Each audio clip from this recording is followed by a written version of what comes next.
Question about the jazz world. I studied a little bit of jazz, kind of like independence and stuff, with some guys down in New Orleans, and some one of the two instructors that I had in particular, maybe more like the Brazilian Afro-Cuban kind of interpretations of that as applied to the drum set. And with jazz is interesting. I think, especially in New Orleans, with such a roots music city, that in sort of pursuing really rigid chops for me, which I feel like is sort of what is needed to a certain extent to increase at least speed. Mm. I felt like it could also potentially affect your feel. So you kind of have to, or at least for me, and I think I would imagine a lot of drummers, you kind of have to delineate between the two and say, while I'm practicing this, this is just for this. And then when I get here, once again, I'm sort of abandoning that to some degree, and I'm just more focused on feel. But I found that yet another slippery slope, as I was saying earlier, in sort of, again, sort of the rigid nature of perfecting all of those, all the chops and everything, and then just being like a player for feel. Has that been a little bit of a struggle for you in operating in the jazz world, and sort of pursuing the chops on one end and then being sort of a loose, dynamic, field based jazz player on the other end? It's something that I'm always still trying to improve on. I think every area of my playing, I'm always trying to get a little bit better, but especially in feel and consistency and stuff as well, because that's like where you like feel and dynamics is where you can like hit people's soul, right? Like that's where Right. you can really your emotion comes out and everything. But I think if someone is practicing technique and they feel like their feel is suffering, you should try to deconstruct that. What's happening? Why is your technique all of a sudden making your feel uh, go down the toilet? Why is that happening? And especially if it's something that you're trying to change your technique because you have an issue of like holding the stick this way and you have carpal tunnel syndrome, so you're trying to learn technique to prevent yourself from having these injuries, Mm-hmm. and you feel that this new technique is actually starting to affect your feel. Yeah, that's really something to start putting under or start to put under the microscope and try to figure out why. Yeah. Um, Maybe it's because if you focus too much on technique, the part of your brain becomes occupied with thinking like, okay, I need to be loose here.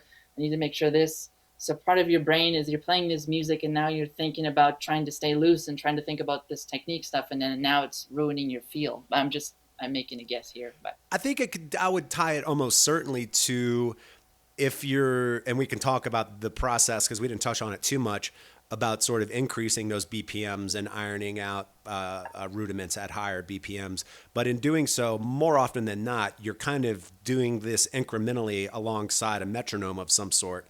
So the constant reinforcement of a metronome and the straightness of it, and you ironing out all of those specific aspects of it, that starts to drill into your quote unquote feel. I think that's where it can happen.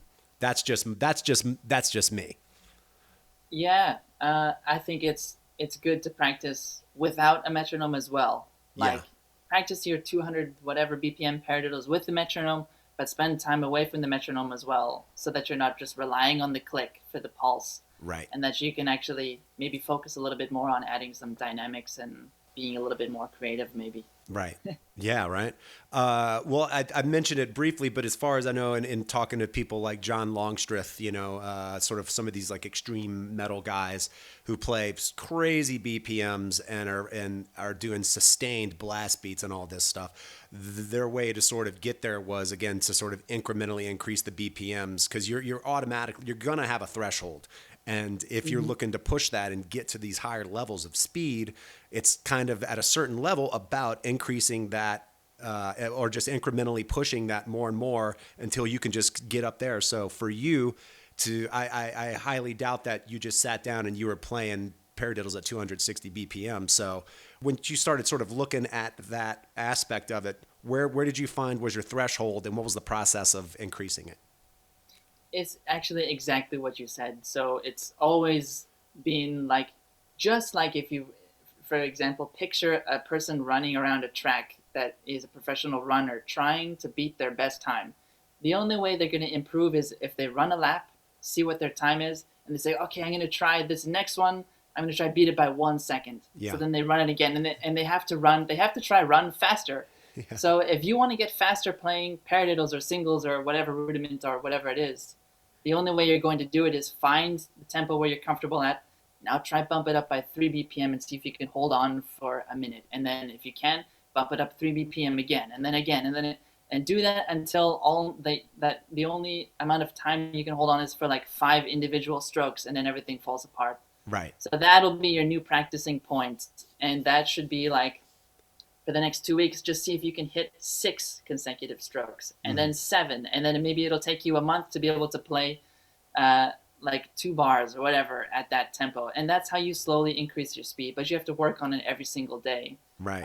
So that was the exactly the process for myself, and I still use that process because you can always get a little bit faster, a little bit more clean and controlled, and but that's the simple way on how to build speed is just like slowly challenge yourself with the BPM, bumping it up every couple weeks or month or.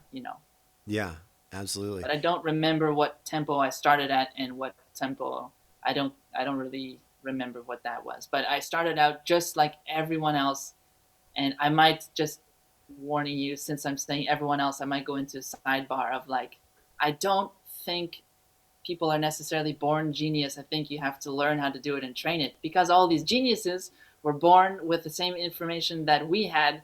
They were just more passionate than we were to be able to put in the time and practice and get to that genius level. Mm-hmm. That's my sorry, total sidebar again. Is One of the interesting things that you said in there and talking about that sort of running through those BPMs again was just the duration aspect of it. Because if you could play a certain rudiment or stroke, whatever, for just 4 reps at a certain BPM, you're like, got it. It's like, well, can you do it, like you said, for a minute? Can you do it for 2 minutes? Because then that's in a whole nother world. And to perpetuate those motions, you really have to be both relaxed and extremely focused on the sort of micro movements it takes to be able to get to that. And once again, that's a tedious shit. tedious shit. I like it.